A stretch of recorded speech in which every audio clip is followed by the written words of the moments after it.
Morning, everybody. Father Lamb here. It's Wednesday again. Wednesday, September 13th. Here I am at BVM Rectory, and glad to be connecting with all of you this morning. You know, something that's been kind of in my mind recently, maybe brought before. I think God sometimes does this. He brings things before us over and over again. Like, why is this happening again or again? Is just the need to have a balanced life of prayer and action. Yesterday in the gospel, for example, Jesus went up on the mountain all night in prayer, spent the whole night in prayer, and then the next morning chose his disciples.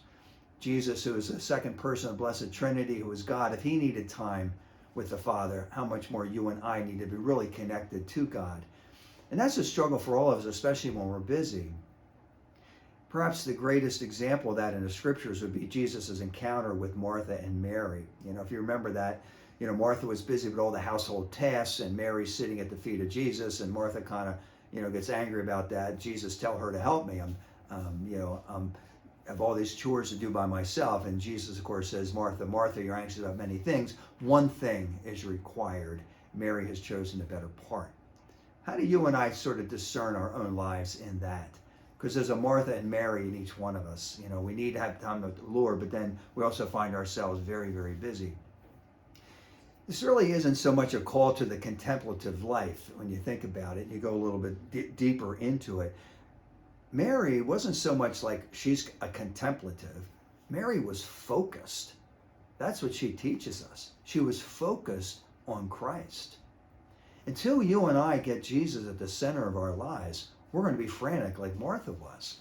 So Martha, she's living an unfocused life, and she's just running from one task to another and getting all spazzed out. And you know how you know? It's not just the complaining, you know.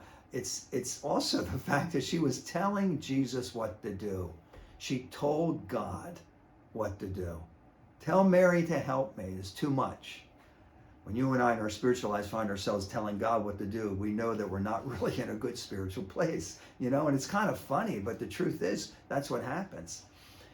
So here's the thing. It's not so much, you know, it's between being focused and unfocused. Am I focused on Christ, you know, in that prayer, and then focus after I leave? Because if you switch their roles with the way that their personalities are, Mary could go into that kitchen. She's focused on Christ and do the chores and be at peace with it. And Martha could go to the feet of Jesus and still be crazy, still be anxious and upset, not able to settle down and get quiet. Ever happened to you when you go to prayer? I just can't get settled and be quiet. See, because it's about that inner disposition of being focused on Jesus no matter what we're doing. When we have that time with Jesus in quiet, and then we have that time in work, that we're focused on Christ. So here's the thing. How about if we try, when we go into prayer, into quiet, our work in prayer is just to get quiet.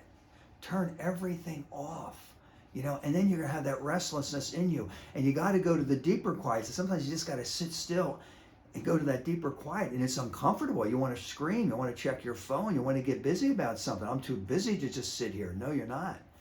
If you're getting really anxious, you need to sit still. That's when you need the Lord the most. So the work we got to do is calm ourselves down and just be with Jesus and let all those feelings, the Martha feelings, all begin to leave in that deeper silence. It's really like when we were kids, when I was, you know, fighting with my brothers or sisters, and your mother or dad, get in your room, just go to your room. And you go to your room and you sit there, and it's so boring, you know, there's no TV, there's nothing to do. You just sit there and you're bored. And you're angry at first and you're upset, and you might be crying because you got corrected by your parents or whatever it was. And then you sit there long enough, and you sit there long enough, and you sit there. And then the calm comes, and the peace comes. And one of the greatest gifts we can give to ourselves is the gift of quiet. Stay to that deeper quiet. Just like a great gift we give to our children in disciplining them is get them to that deeper quiet. So then we're connected to Jesus in that deeper quiet, and we take that quiet with us into the busyness of the kitchen with the Martha, and we can have that peace as we serve each other. Let's just ask ourselves today very simply, how's that balance in my life? Am I getting enough time with Jesus in quiet and focused on him? And then when I leave that quiet, am I taking Jesus with me? And that's why it's not just a matter of doing it once in the morning and then connecting with Jesus at the end of the day. There's too much stuff that happens in the middle that gets us upset. We need to reconnect with him for a few minutes during the day, here and there. Contemplative life and the active life. We're all called to live it. But it's all about being focused on Jesus Christ. God bless you.